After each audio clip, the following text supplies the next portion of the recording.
AB Venkateswararao గారికి AP police housing corporation చైర్మన్గా పదవి ఇవ్వడానికి కారణం ఆయన చంద్రబాబు నాయుడు కులానికి చెందినవాడే అవ్వడం అనేటువంటి విమర్శలు కూడా విన్నా నేను. అందులో ఎంత వాస్తవం ఉంది? ఇంతకుముందే చెప్పాను, ఆర్పి ఠాకూర్ గారికి అంతకంటే పెద్ద పదవిని ఇచ్చారని.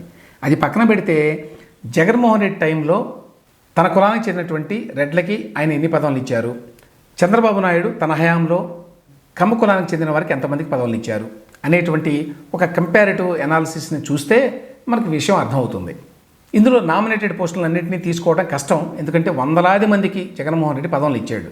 వాళ్ళని పక్కన పెట్టి ఇంపార్టెంట్ పదవులైన అడ్వైజర్ టు గవర్నమెంట్ అనేటువంటి ఒక్కదాన్నే తీసుకుంటే జగన్మోహన్ రెడ్డి తన హయాంలో 40 మందికి ఆ పదవిని ఇచ్చాడు. ఇది ఎలా తెలిసింది అంటే, కూటమి ప్రభుత్వం వచ్చిన తర్వాత వాళ్ళు ఒక జీవో ఇచ్చారు. ఆ జీవోలో ఇప్పటి వరకు అడ్వైజర్లుగా కొనసాగుతున్న వీరంతా కూడా విధుల నుంచి రిలీవ్ అయ్యారు అని చెప్పి ఇచ్చారు. దాన్ని బట్టి మనకు తెలుసు ఇంతమంది ఉన్నారు జగన్మోహన్ రెడ్డి ప్రభుత్వంలో అని, 40 మంది అని. ఈ 40 మందిలో 21 మంది జగన్మోహన్ రెడ్డి కులానికి చెందినవారే, రెడ్డి కులానికి చెందినవారే.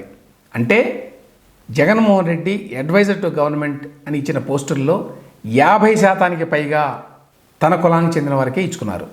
ఆ విధంగా మరే ముఖ్యమంత్రి ఆంధ్రప్రదేశ్ చరిత్రలో చేయాల.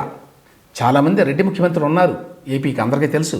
వాళ్ళెవ్వరూ కూడా చేయాల, వాళ్ళెవరూ కూడా ఇంత సాహసం చేయడానికి పూనుకోవాల. అంటే అడ్వైజర్లుగా పదవులు ఇచ్చిన వాళ్ళల్లో 50% పైగా తన కులం వాళ్ళకే ఎవ్వరూ ఇచ్చుకోవాలా, ఎక్సెప్ట్ ఫర్ జగన్మోహన్ రెడ్డి. ఆయన అడ్వైజర్ టు గవర్నమెంట్ అని ఇచ్చినటువంటి 40 మందిలో 21 పేర్లు చదువుతాను ఇప్పుడు. అజయ్ కల్లం, సజ్జల రామకృష్ణారెడ్డి, ఎం జ్ఞానేందర్ రెడ్డి, ఎన్ చంద్రశేఖర్ రెడ్డి, మేడపాటి వెంకటరెడ్డి, చల్లా Madhusudan Reddy, Gadi Sridhar Reddy, N Govindareddy, VN Bharatreddy, J Vidyasagar Reddy, Pathuri Seshireddy, BVR Mohan Reddy, Chennuru Chandrashekar Reddy, Battula Brahmanandareddy, I Tirupal Reddy, Putta Sivaprasad Reddy, Aluru Samsivareddy, Pothireddy Nagarjuna Reddy, Naramalli Padmajareddy, Gangula Prabhakar Reddy, R Dhananjaya Reddy. 40 మందిలో 21 మంది వీరే.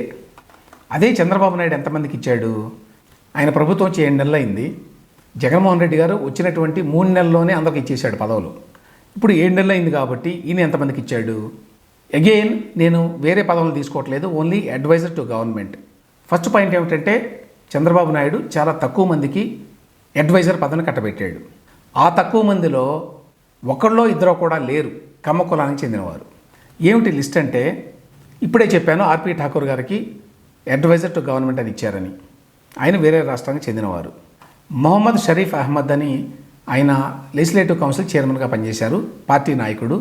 ఆయనకి adviser to AP government for minority affairs అని ఇచ్చారు. చాగంటి కోటేశ్వరరావు గారు, ఆయనకి అడ్వైజర్ అని ఇచ్చారు విత్ క్యాబినెట్ ర్యాంక్. ఆయన నేపథ్యం అందరికీ తెలుసు. టి విజయకుమార్ రెడ్డి గారు, ఈయనకి adviser to government agriculture and cooperation department అని ఇచ్చారు, గతంలో కూడా ఇచ్చారు ఈయనకి. ఈయన కాకుండా నాకు తెలిసి కన్నయ్య నాయుడు అనే ఆయనకి అడ్వైజర్ టు గవర్నమెంట్ అని ఇచ్చారు. ఆయన ఒక్కరే కమ్మ కులానికి చెందినవారు. ఆయన యాక్చువల్గా కర్ణాటకలో ఎక్కువ పనిచేశారు. ఈ మధ్యకాలంలో ఏపీకి అవసరమైతే కూడా వచ్చి చేశారు, ఆ కృష్ణా బ్యారేజ్ మీద, అట్లాగే అన్నమయ్య డ్యామ్కి సంబంధించి అనుకుంటాను. సో ఆ రకంగా కమ్మ కులానికి చెందిన వారికి చాలా తక్కువ మందికి చంద్రబాబు నాయుడు పదవులు ఇచ్చాడు. ఇక ఇంపార్టెంట్ పోస్టులు చాలా ఉంటాయి, డీజీపీ, చీఫ్ సెక్రటరీ లాంటివి. వాటిల్లో కూడా జగన్మోహన్ రెడ్డి తన కులానికి చెందిన వాళ్ళకే ప్రాధాన్యత ఇచ్చాడు. డీజీపీగా గౌతమ్ సవాంగ్ వెళ్ళిన తర్వాత చాలా జూనియర్ అయినటువంటి కసిరెడ్డి రాజేంద్రనాథ్ రెడ్డిని తీసుకొచ్చి దాదాపు 3 ఏళ్ల పాటు ఆ పదవిలో ఉంచాడు.